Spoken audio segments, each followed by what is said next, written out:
Hello friends, welcome to my class. मैंने आपको अपने प्रीवियस वीडियो में वीएससी पीआर थ्योरी पढ़ाई थी with postulates, molecular structure and bonding chapter से क्लास 11th के और 11th बीएससी एमएससी तीनों के लिए ही काफ़ी क्या है, इम्पोर्टेंट है। आज हम बात करने वाले हैं उसी थियरी से रिलेटेड मॉलिक्यूलर स्ट्रक्चर की। तो आज का जो हमारा टॉपिक है वो है shapes of molecules on the basis of VSEPR theory, that means valence shell electron pair repulsion theory. So we know that the geometries of molecules are depend on the type of hybridization।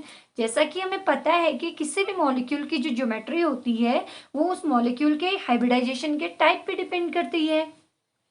तो hybridisation के type पे depend करती है। तो मैं आपको आज इस वीडियो में पहले किसी भी मॉलिक्यूल का शॉर्ट ट्रिक से हाइब्रिडाइजेशन निकालना सिखाऊंगी, देन उसकी ज्योमेट्री बताऊंगी कि इस हाइब्रिडाइजेशन के अकॉर्डिंग क्या होनी चाहिए। बट हम वीएससी पीआर थ्योरी अप्लाई कर रहे हैं, तो वीएससी पीआर थ्योरी के अकॉर्डिंग यहाँ पे जो मॉलिक्यूलर शेप होगा वो उसकी ज्योमेट्री से बिल्कुल क्या होगा, डिफरेंट होगा। तो आज मैं आपको वन बाय वन सारे पॉइंट को यहाँ पे क्लियर कराने वाली हूँ। तो आप सभी लोग फोकस करेंगे और इस वीडियो को पूरी वॉच करेंगे, तभी आपको वन बाय वन सारे पॉइंट समझ में आएंगे। तो सबसे पहले मैंने यहाँ पे कहा कि किसी भी मॉलिक्यूल की जो ज्योमेट्री होती है उसके टाइप ऑफ हाइब्रिडाइजेशन पे डिपेंड करती है। तो मैंने अपने प्रीवियस वीडियो में वीएससी पीआर थ्योरी पोस्टुलेट में जो टेबल बनाई है वो काफी इंपॉर्टेंट टेबल है और काफी रेयर है, वो बुक्स में इजिली मिलती भी नहीं है। तो उसमें मैंने आपको बताया था कि किस हाइब्रिडाइजेशन में स्ट्रक्चर क्या होना चाहिए, बट कितने लोन पेयर आने पे उसकी ज्योमेट्री कैसे चेंज होगी, तो मैंने उसमें पूरी डिटेल बताई है। तो दोबारा मैं उस टेबल को यहाँ पे शो नहीं करूंगी। तो मैंने यहाँ पे आज जो टेबल ली है वो काफी सिंपल से ली है, जिसमें हम सबसे पहले total number of electron pair या फिर बॉन्ड्स देखेंगे और उसको हम इंडिकेट करेंगे जेड से, जिसमें bond pair plus lone pair दोनों यहाँ पे क्या होंगे, प्रेजेंट होंगे। एंड टेबल में सेकंड हम लेंगे हाइब्रिडाइजेशन का टाइप क्या होगा, और अगर हाइब्रिडाइजेशन ये होगा तो ज्योमेट्री क्या होगी। तो ये तीन यहाँ पे मैंने लिए हुए हैं। मैं आपको यहाँ पे जेड निकालना सिखाऊंगी, कैसे शॉर्ट ट्रिक से हम जेड की वैल्यू निकालेंगे, और जेड की वैल्यू जो भी आएगी उस पे डिपेंड करेगा हाइब्रिडाइजेशन।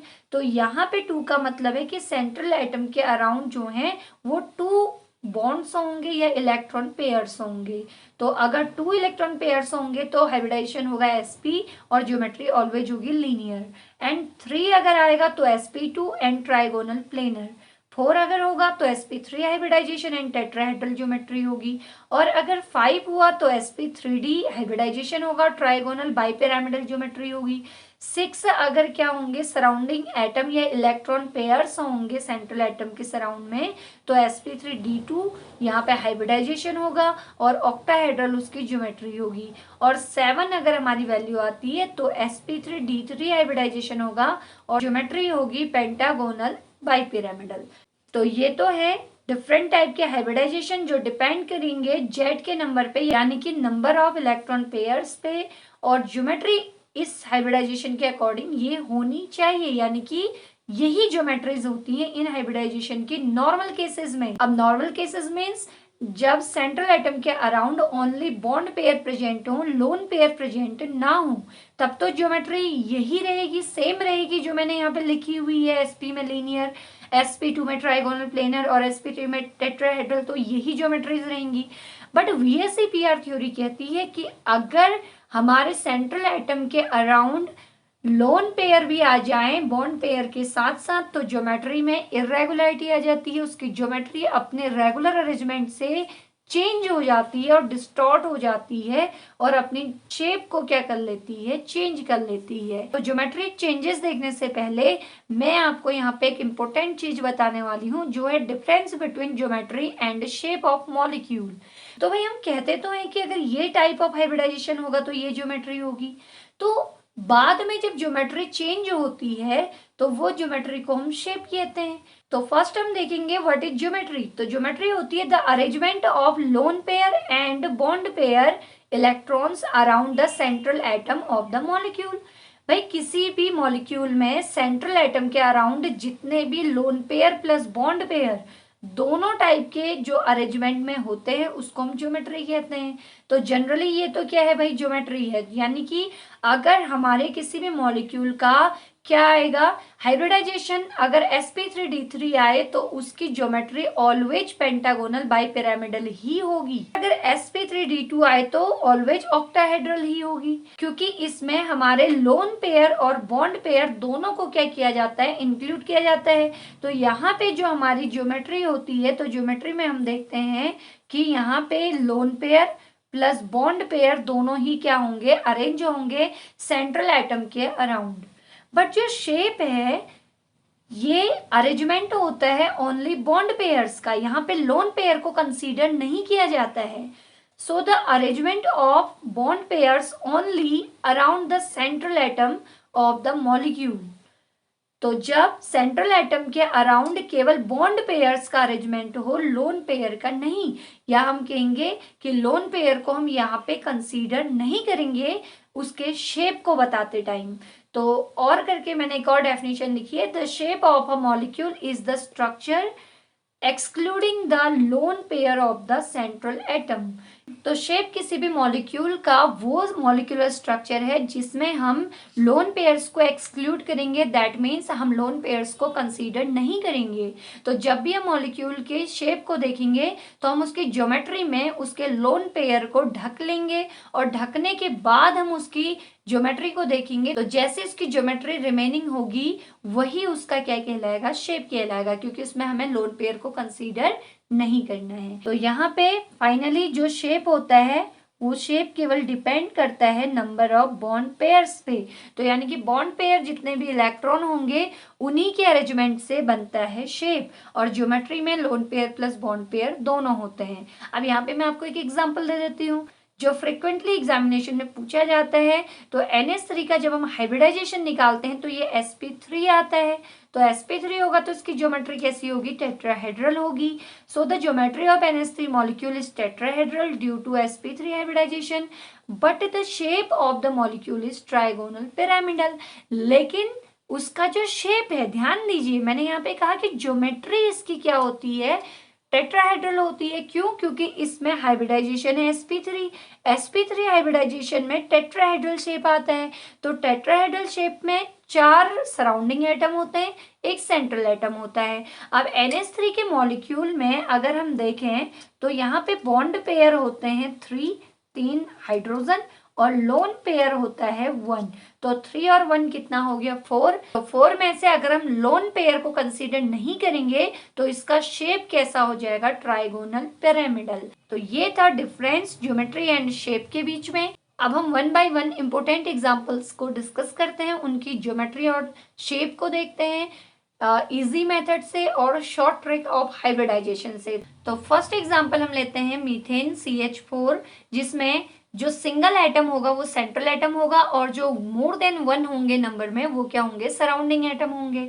तो CH4 में कार्बन जो होगा वो क्या होगा, सेंट्रल एटम होगा, और हाइड्रोजन जो होंगे वो सराउंडिंग एटम होंगे। तो सबसे पहले हमें क्या करना है, ये तो लॉन्ग मेथड है, ये मैंने पहले ही बताई हुई है। इसके बाद मैं आपको शॉर्ट ट्रिक बताऊंगी, एक बार हम इसको रिवाइज कर लेते हैं। तो कार्बन का एटॉमिक नंबर 6 होता है और इसका कन्फिग्रेशन इलेक्ट्रॉनिक 2 and 4 होगा। तो अगर हम इसका कन्फिग्रेशन करें तो 1s2 2s2 2p2, तो 2s2 2p2 वैलेंस सेल कहलाएगी, और हाइब्रिडाइजेशन में जो टेक पार्ट करती है वो ओनली वैलेंस सेल होती है। तो यहाँ पे कन्फिग्रेशन है 2s2 2p2, तो हम लेंगे carbon in ground state 2s2p।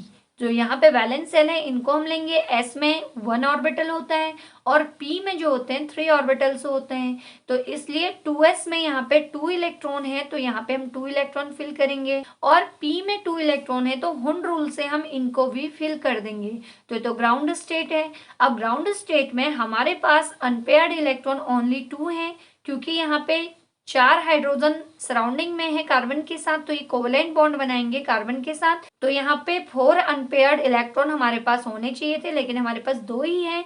तो हम इस 2s के एक इलेक्ट्रॉन को एक्साइट कराएंगे 2p में, तो ये हो जाएगा कार्बन इन एक्साइटेड स्टेट। तो ये रहेगा 2s 2p, तो यहाँ से एक इलेक्ट्रॉन जंप कर जाएगा 2pz में, तो ये हो जाएगा 2s। तो यहाँ पे एक इलेक्ट्रॉन रहेगा, यहाँ पे पहले से एक एक इलेक्ट्रॉन है, और ये इलेक्ट्रॉन एक्साइट होके जंप कर जाएगा 2pz में। तो इस तरीके से 1 2 3 4 यहाँ पे ऑर्बिटल हमारे खाली हो गए हैं, जो हाइब्रिडाइजेशन में पार्टिसिपेट करने के लिए तैयार हैं।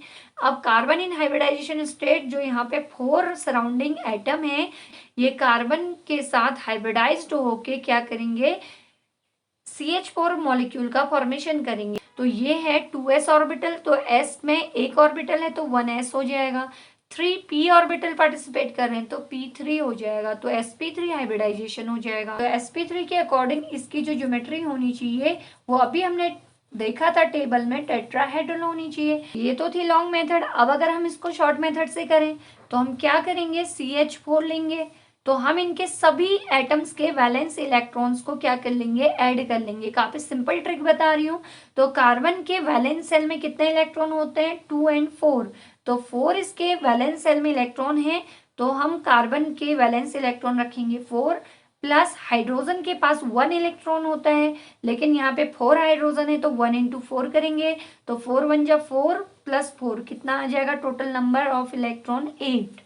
अब यहाँ पे ये मैंने ट्रिक पहले भी अपनी प्रीवियस वीडियो में शॉर्ट ट्रिक ऑफ हाइब्रिडाइजेशन में बताई हुई है, मैं फिर से बता दे रही हूँ।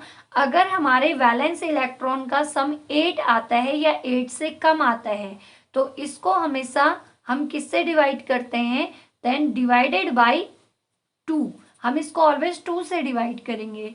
बट अगर हमारा ये वैलेंस इलेक्ट्रॉन का सम जो है मोर देन 8 आए, देन हम इसको डिवाइड करेंगे कितने से, 8 से। तो अगर 8 से ज्यादा आएगा तो 8 से डिवाइड करेंगे, और 8 या 8 से कम आएगा तो 2 से डिवाइड करेंगे। तो फिलहाल हमारा जो वैलेंस इलेक्ट्रॉन का एडिशन है या सम है वो 8 आ रहा है, तो हम इसको 2 से डिवाइड करेंगे, तो क्या हो जाएगा, 2 4 जा 8, तो ये पूरा कैंसिल आउट हो गया। तो यहाँ पे जो जेड की वैल्यू आई वो 4 आई। तो अगर हम इसको क्रॉस चेक करें तो हम यहाँ देखेंगे सेंट्रल एटम के पास कितने हाइड्रोजन है, 4, तो यहाँ भी हमारा नंबर कितना आ रहा है, 4। तो इसका मतलब इसमें कोई भी लोन पेयर नहीं है, 4 के 4 हाइड्रोजन जो है ये बॉन्ड पेयर की फॉर्म में इस सेंट्रल एटम के अराउंड है। आप टेबल देख लेते हैं, अगर जेड की वैल्यू 4 है तो हाइब्रिडाइजेशन होता है sp3, और sp3 है तो ज्योमेट्री क्या होगी, टेट्राहेड्रल। अब यहाँ पे क्योंकि बॉन्ड पेयर तो 4 हैं भाई, 4 हाइड्रोजन यहाँ पे प्रेजेंट है, और लोन पेयर कितने हैं, 0 हैं, तो ज्योमेट्री VSEPR थ्योरी के अकॉर्डिंग क्या रहेगी, रेगुलर रहेगी। तो रेगुलर ज्योमेट्री मीन्स इसकी ज्योमेट्री जो होनी चाहिए वही होगी, ये चेंज नहीं होगी, डिस्टॉर्ट नहीं होगी। तो sp3 हाइब्रिडाइजेशन से जो ज्योमेट्री है वो टेट्राहेड्रल होनी चाहिए, तो इसकी ज्योमेट्री टेट्राहेड्रल ही रहेगी। तो कैसे बनेगा, तो हम बना देंगे सेंटर में कार्बन को, और इसके 4 कॉर्नर्स पे एक टेट्राहेड्रॉन अरेंजमेंट में हाइड्रोजन को इसके चारों ओर अरेंज कर देंगे, क्योंकि लोन पेयर 0 है, तो 1h 2h 3h 4h, और इस तरीके से इसके सभी कॉर्नर्स को हम क्या कर देंगे, मिला देंगे। तो ये शेप जो होगा ये शेप कहलाता है टेट्राहेड्रल। तो टेट्राहेड्रल शेप में ये इनका अरेंजमेंट रहेगा बॉन्ड पेयर्स का, और इनका जो बॉन्ड एंगल होता है वो फिक्स होता है 109.5 डिग्री भी हम कह सकते हैं, या फिर हम कह सकते हैं 109 डिग्री 28 मिनट। तो इस तरीके से ये एक टेट्राहेड्रॉन CH4 का मॉलिक्यूल है जो अपनी एक रेगुलर शेप में रहता है, और यहाँ पे सारे बॉन्ड एंगल 109 डिग्री 28 मिनट ही होंगे, चाहे आप इन दोनों बॉन्ड्स के बीच का एंगल देख लो, चाहे इन दोनों का देख लो, चाहे इन दोनों का देख लो। तो ये एक रेगुलर अरेंजमेंट है जिसमें लोन पेयर 0 होने की वजह से इसका शेप रेगुलर होगा, और sp3 हाइब्रिडाइजेशन होने की वजह से इसकी ज्योमेट्री जो होगी वो टेट्राहेड्रल ही होगी, और इसका शेप भी क्या होगा, टेट्राहेड्रल। अब शेप ऑफ ज्योमेट्री सेम है, यानी कि यहाँ पे लोन पेयर्स क्या हैं, 0 हैं। तो जब लोन पेयर के नंबर 0 होते हैं तो इसकी ज्योमेट्री और शेप क्या होंगे, सेम रहेंगे, जो टेट्राहेड्रल ही होगा। अब हम देखते हैं इसका नेक्स्ट एग्जाम्पल जो है NH3 मॉलिक्यूल, तो इसको भी हम शॉर्ट ट्रिक से करेंगे। तो NH3 मॉलिक्यूल में भी N जो है वो सेंट्रल एटम है जिसका एटॉमिक नंबर होता है 7। तो जब हम इसका कन्फिग्रेशन करेंगे तो ये होगा 2n5, तो आउटर मोस्ट में 5 इलेक्ट्रॉन है वैलेंस सेल में, और सराउंडिंग एटम होंगे हाइड्रोजन। इनके वैलेंस सेल के इलेक्ट्रॉन्स का सम करना है। अब हाइड्रोजन के वैलेंस इलेक्ट्रॉन कितने होते हैं, क्योंकि हाइड्रोजन का एटॉमिक नंबर 1 होता है, तो इसमें एक ही इलेक्ट्रॉन होता है इसके वैलेंस सेल में। तो बहुत ही इजी ट्रिक है, हमें क्या करना है, सेंट्रल एटम के वैलेंस इलेक्ट्रॉन जो कितने हैं 5 प्लस सराउंडिंग एटम के वैलेंस इलेक्ट्रॉन जो कितना है 1, लेकिन कितने हाइड्रोजन नाइट्रोजन को सराउंड किए हुए हैं 3। तो हम इनको सम करेंगे तो 3 1 जा 3 + 5 कितना हो जाएगा 8। अब मैंने क्या कहा था कि अगर हमारा जो सम है वो कितना आए 8 आए या 8 से कम आए तो हमें किससे डिवाइड कर देना है उसको 2 से। तो हम 8/2 करेंगे तो क्या हो जाएगा 2 4 जा 8। तो यहाँ पे भी 4 आ रहे हैं। अब यहाँ पे आपको थोड़ा कंफ्यूजन हो सकता है, भाई हमें पता है कि हमारा जो जेड है वो कितना आ गया 4 आ गया। तो 4 में ऑलवेज कौन सा हाइब्रिडाइजेशन होता है sp3 और ज्योमेट्री क्या होनी चाहिए टेट्राहेड्रल। बट यहाँ पे आप देखेंगे कि सेंट्रल एटम के सराउंडिंग में कितने हाइड्रोजन है ओनली 3। तो हमारा जो जेड आ रहा है bond pair plus lone pair वो कितना आ रहा है 4। तो दैट मीन्स क्या होगा कि हमारे पास जो बॉन्ड पेयर होंगे वो तो केवल 3 होंगे और जो लोन पेयर के नंबर होंगे वो कितना होगा रिमेनिंग यानी कि 1 होगा। तो 3 + 1 तब जाके 4 होगा। तो इसलिए 3 बॉन्ड पेयर हो गए 1 लोन पेयर। तो VSEPR थ्योरी कहती है कि अगर लोन पेयर यहाँ पे एक भी हो तो मॉलिक्यूल की ज्योमेट्री जो है अपने नॉर्मल ज्योमेट्री से डिस्टॉर्ट होगी यानी कि चेंज होगी और अपनी रेगुलर ज्योमेट्री से क्या होगी इरेगुलरिटी में आ जाएगी। अब इरेगुलर का मतलब क्या है, हमें ऐसा नहीं है कि हमें कुछ और बनाना है। हम यहाँ पे देखेंगे ज्योमेट्री हमारी टेट्राहेड्रल है क्योंकि इसमें लोन पेयर और बॉन्ड पेयर 4 आ रहा है तो ज्योमेट्री में टोटल टेट्राहेड्रल ही रहेगी। तो हम क्या करेंगे इसके शेप को देखने के लिए पहले हम इसकी ज्योमेट्री ड्रॉ करेंगे। तो टेट्राहेड्रल ज्योमेट्री ड्रॉ करेंगे तो हम सेंटर में रखेंगे नाइट्रोजन को और इसके टेट्राहेड्रॉन यानी कि 4 कॉर्नर्स पे हम रखेंगे 3 पे बॉन्ड पेयर्स को 1H 2H एंड 3H। अब जो 4th पोजीशन है यहाँ पे चला जाएगा हमारा लोन पेयर। तो ये एग्जाम में काफी पूछा जाता है। तो हम टेट्राहेड्रल यानी कि हम अभी ज्योमेट्री ड्रॉ कर रहे हैं शेप बताने के लिए। तो हमने 3 पोजीशन पे बॉन्ड पेयर्स को रखा है, एक पे हमने लोन पेयर को रख दिया। तो इस तरीके से जब हम इसके कॉर्नर्स को मिलाएंगे तो ये तो इसकी ज्योमेट्री है, लेकिन अगर हम इसका क्या देखेंगे शेप देखेंगे तो शेप के लिए मैंने आपको बोला था कि केवल बॉन्ड पेयर्स को देखा जाता है, इसके लोन पेयर को हम कंसीडर नहीं करेंगे। तो अगर हम इसके लोन पेयर को ढक लेंगे तो इसकी जो ज्योमेट्री होगी वो ट्राइगोनल पिरामिडल होगी। तो यहाँ पे एक पिरामिड शेप बनेगा जो ट्राइगोनल पिरामिडल होगा ना कि टेट्राहेड्रल। तो इसकी जो शेप होगी ट्राइगोनल पिरामिडल। तो ये डिस्टॉर्शन आ जाएगा और बॉन्ड एंगल भी चेंज होगा। मैंने आपको बताया था अभी टेट्राहेड्रल में बॉन्ड एंगल कितना होता है 109 डिग्री 28 मिनट या फिर हम कह सकते हैं कि 109.5 डिग्री। तो ये जो बॉन्ड एंगल है यहाँ पे लोन पेयर और बॉन्ड पेयर का क्या होगा रिपल्सन होगा। तो इस रिपल्सन की वजह से ये बॉन्ड्स जो हैं ये अंदर की ओर क्या हो जाएंगे दबने लगेंगे। तो इससे क्या होगा डिस्टॉर्शन क्रिएट होगा और ये जो बॉन्ड एंगल है ये कम हो जाएगा और कम होके केवल कितना रह जाएगा 107.5 डिग्री। तो ये इसका डिस्टॉर्शन है जिसमें बॉन्ड एंगल क्या हो जाता है डिक्रीज हो जाता है। तो इतना बॉन्ड एंगल में कमी आ जाती है या हम कहेंगे इसका बॉन्ड एंगल क्या हो जाता है डिक्रीज हो जाता है। रीजन क्या है, रीजन है लोन पेयर बॉन्ड पेयर के बीच में रिपल्सन। अब हम लेते हैं H2O मॉलिक्यूल। तो इसी मेथड से हम H2O मॉलिक्यूल को करेंगे। तो H2O में सिंगल एटम कौन है ऑक्सीजन है। तो सिंगल एटम ही हमेशा क्या होता है सेंट्रल एटम होता है। तो सेंट्रल एटम होगा ऑक्सीजन जिसके लिए एटॉमिक नंबर होता है 8 और जब हम कन्फिग्रेशन करेंगे तो ये होगा 2 6। तो इसके वैलेंस सेल में कितने इलेक्ट्रॉन्स होंगे 6। सराउंडिंग एटम कौन है हाइड्रोजन जिसका एटॉमिक नंबर 1। तो इसका जब कन्फिग्रेशन करेंगे तो क्या आएगा ओनली 1। तो इस तरीके से जब हम दोनों के वैलेंस इलेक्ट्रॉन्स को ऐड करेंगे तो सम ऑफ वैलेंस सेल इलेक्ट्रॉन्स तो कितना हो जाएगा 6 हो जाएगा ऑक्सीजन के प्लस 2 हाइड्रोजन अटैच हैं तो 1 हाइड्रोजन के इलेक्ट्रॉन है इंटू 2 कर देंगे 2 1 जा 2 + 6 कितना आ जाएगा 8। तो इसका भी सम 8 आ रहा है। तो मैंने बोला था अगर 8 आए तो क्या होगा जेड निकालने के लिए हम क्या करेंगे 8 डिवाइडेड बाई 2। तो 2 से अगर 8 को डिवाइड करेंगे तो 2 4 जा 8 आप फिर से यहाँ पे देखेंगे 4 आ रहा है, तो 4 का मतलब क्या है, sp3 हाइब्रिडाइजेशन।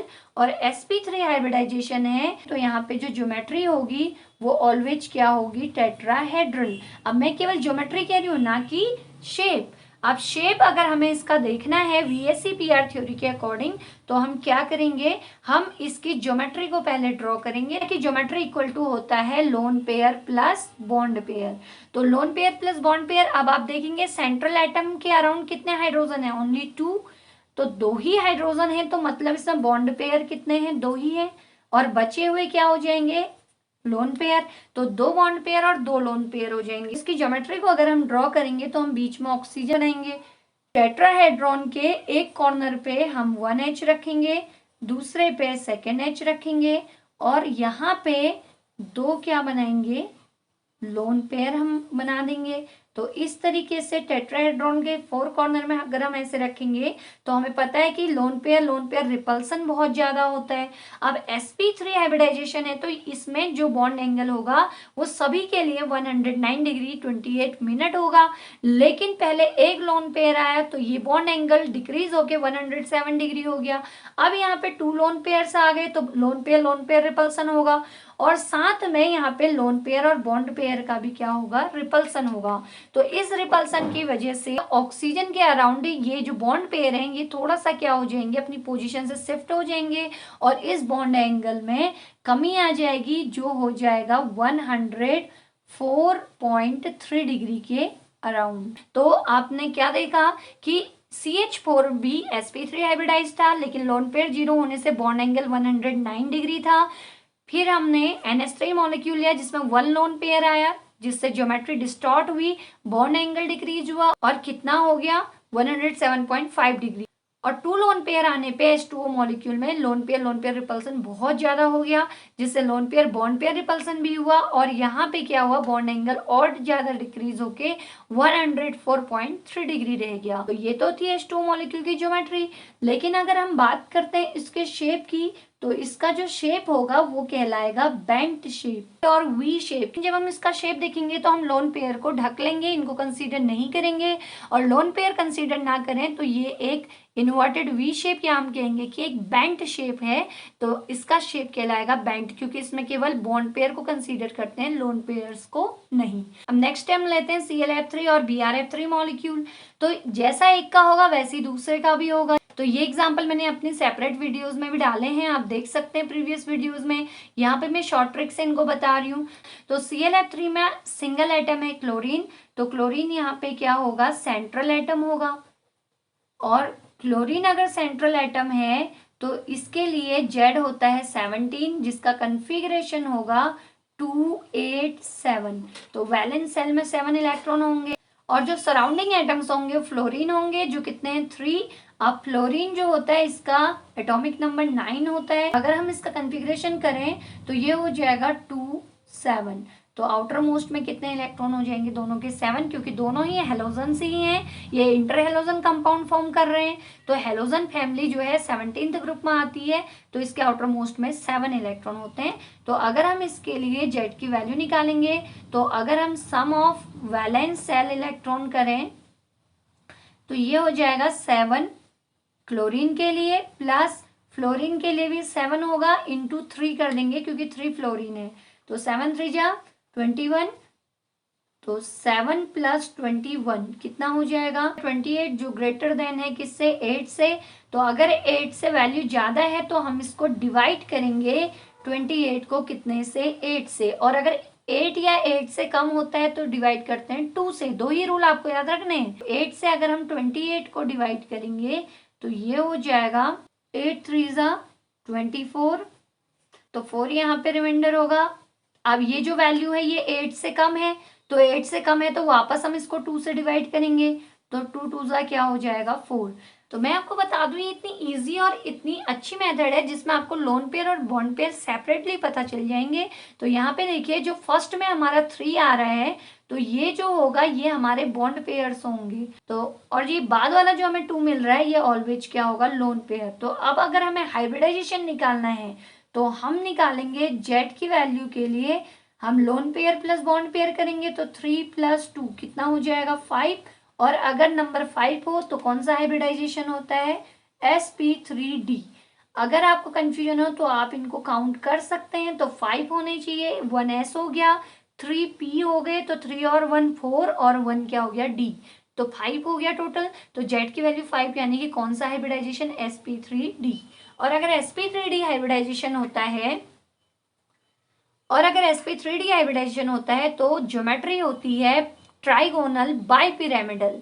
बट यहाँ पे लोन पेयर भी हैं दो, तो इसकी ज्योमेट्री ट्राइगोनल बाइपिरामिडल से डिस्टॉर्ट होगी। तो बात करें अगर इसके शेप की, तो इसके लिए मैं पहले इसकी ज्योमेट्री यहाँ पे ड्रॉ करूंगी जो है ट्राइगोनल बाइपिरामिडल, जिसमें हमारे पास 3 बॉन्ड पेयर और 2 क्या है, लोन पेयर। आप याद रखिए पहले वाले हमेशा बॉन्ड पेयर होते हैं, बाद वाले लोन पेयर। तो यहाँ पे हम ट्राइगोन लेंगे, तो ट्राइगोन के 2 कॉर्नर्स पे हम लोन पेयर रखेंगे क्योंकि यहाँ पे मिनिमम रिपल्सन करेंगे।